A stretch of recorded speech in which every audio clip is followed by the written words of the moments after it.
সাফ অনূর্ধ্ব-20 নারী চ্যাম্পিয়নশিপে নিজেদের চতুর্থ ম্যাচে ভুটানের বিপক্ষে মাঠে নেমেছিল বাংলাদেশ।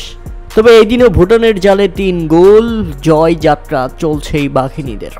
তাই তো নিজেদের চতুর্থ ম্যাচে ভুটানকে 3-0 গোলে হারিয়ে স্বাগতিকরা এখন সাফ অনূর্ধ্ব-20 চ্যাম্পিয়নশিপের পয়েন্ট টেবিলে 12 পয়েন্ট নিয়ে শীর্ষে।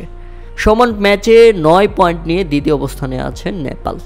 এদিন ম্যাচে প্রথমার্ধে বেশ কিছু সুযোগ হাতছাড়া করলেও 1-0 গোলে এগিয়ে থেকে বিরতিতে যায় স্বাগতিক মেয়েরা। বেঞ্চের খেলোয়াড়রা ঠিকই কোচের আস্থার প্রতিদান দিয়েছে। গোল পেতে অবশ্য অপেক্ষা করতে হয়েছে অধিনায়ক নবীরন খাতুনের দলকে। সবশেষ 3 ম্যাচে প্রতিপক্ষের জাল খুঁজতে 14 মিনিটের বেশি সময় লাগেনি বাংলাদেশের। আজ 33 মিনিট পর্যন্ত অপেক্ষা করতে হয়েছে। তবে 33 মিনিটের মাথায় ডান পায়ে বক্সের ডান প্রান্ত থেকে দারুণ এক শটে ভুটানের গোলরক্ষক পেমা ইয়াংজুকে পরাস্ত করেন তৃষ্ণা রানী।